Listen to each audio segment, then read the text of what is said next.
Pada kesempatan ini coba kita akan sedikit membahas mengenai parameter saluran transmisi. Jadi sebenarnya kalau kita lihat memang cukup sederhana saluran transmisi itu cuma eh, ada kawat atau kabel terbentang dari menara ke menara, kemudian nanti sampailah kepada gardu induk. Jadi dari pembangkit naikkan di gardu induk melalui trafo daya step up, kemudian transmisikan sampai ke trafo daya step down. Sesederhana itu saja sebenarnya. Kalau gambaran daripada transmisi yang kemarin sudah kita bicarakan juga apa-apa aja komponen-komponennya, ada tiang, ada isolator dan lain sebagainya. Pada kesempatan ini kita akan membahas secara lebih mendalam apa sih yang terjadi atau yang ada dalam sistem transmisi itu. Apakah suara saya terdengar?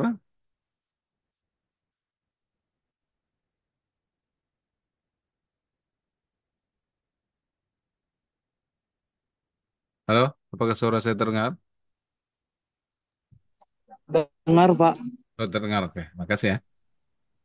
Jadi, eh, di saluran transmisi itu ada resistansi, induktansi, kapasitansi, dan konduktansi. Sebelumnya juga, kalau nggak salah, kita juga sudah pernah membahasnya, namun kita eh, bukan cuma menyebutkan itu aja, tapi kita harus melihat secara lebih mendalam. Pertama itu equivalent circuit. Once evaluate, the line parameter are used to the model transmission line and perform the sign calculation.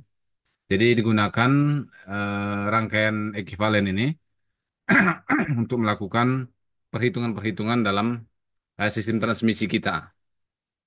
Eh, jadi kalau tidak ada rangkaian ekuivalen seperti ini kan kita kan sulit untuk menghitung misalnya tahanannya di mana, kemudian juga kalau terjadi hubung singkat itu seperti apa yang dimaksud dengan hubung singkat itu. Tapi kalau kita eh, gambarkan dengan rangkaian ekuivalen seperti ini, maka ini akan membantu kita untuk menghitung ataupun melakukan analisis terhadap sistem transmisi itu. Namanya juga rangkaian ekuivalen. Jadi kalau rangkaian ekuivalen ini tidak mewakili semuanya. Tidak mewakili semuanya. Jadi ini yang eh, ada pada saluran transmisi yang bisa disimbolkan atau dimodelkan. Jadi the arrangement of the parameters equivalent circuit model representing the line depend upon the length of the line. Jadi dia cuma menggambarkan saluran itu sebagai simbol-simbol R, L, dan C ya. Nah, kita lihat di sini gambarnya. Lebih jelasnya kan saya akan zoom.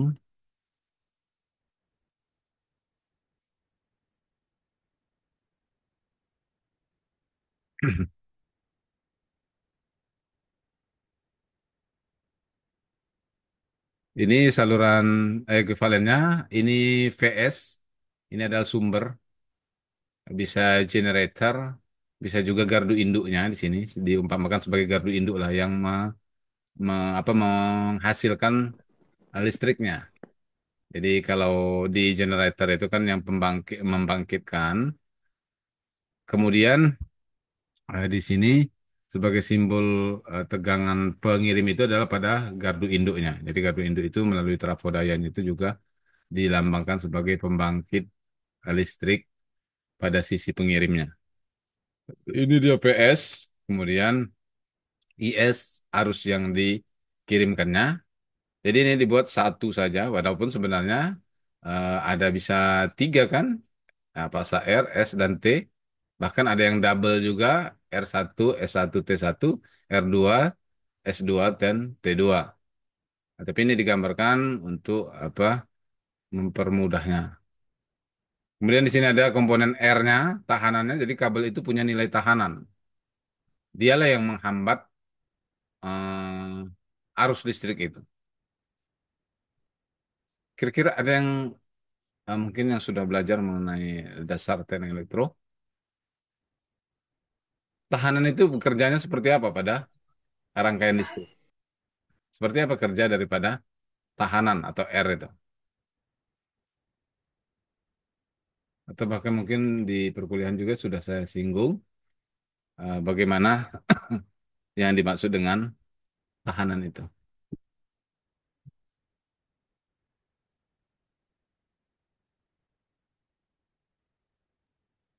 Nah, jadi kita harus tahu ya, ngerti mengenai tahanan ini. Jadi tahanan itu sebenarnya adalah eh, atom Am atom dalam suatu zat yang mana elektron terluarnya itu tidak mudah berpindah, tidak mudah berpindah. Jadi kalau dia diberikan elektron dari luar, dia nggak akan memindahkan. Tapi sementara ya kalau yang konduktif itu dia akan memindahkan sehingga elektron itu bisa berjalan atau berpindah dari katakanlah satu sisi positif ke sisi potensial negatifnya. Kemudian di transmisi juga ada XL atau reaktansi induktif. Reaktansi induktif ini artinya yang sifat daripada saluran yang membuat di situ ada menghasilkan medan medan magnet. Kemudian satu lagi ada C. C itu adalah kapasitifnya. Jadi dari sisi jaringan itu yang menghasilkan medan atau menyimpan medan listrik. Nah, ini yang pertama equivalent circuit of a short length transmission line. Kenapa?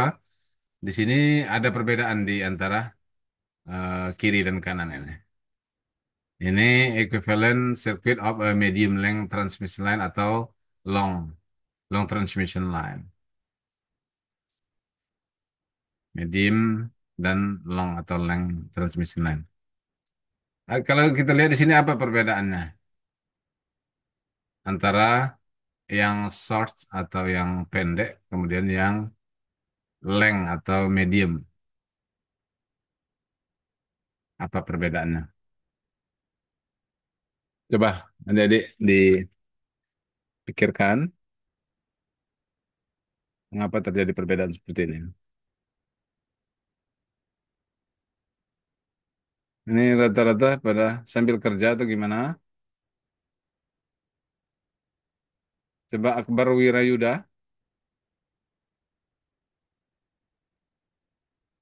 Bang Akbar,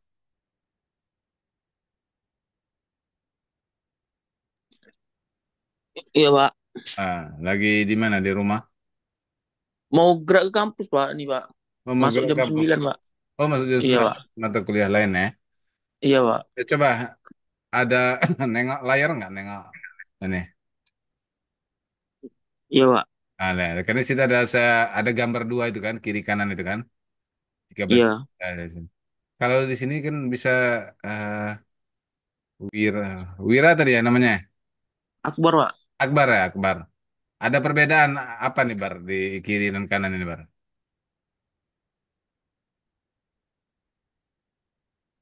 Kalau yang sebelah kiri yang pendek, saluran pendek, yang kanan saluran panjang. Iya, Pak. Nah, apa perbedaannya Bar?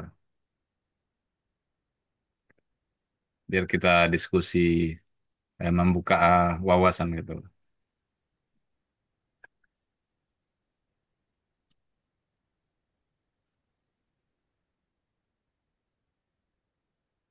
Yang kalau dari gambar yang berbeda, serupa tapi tak samanya, kalau misalnya kan eh, disuruh mencari tiga perbedaan antara gambar kiri dan kanan misalnya.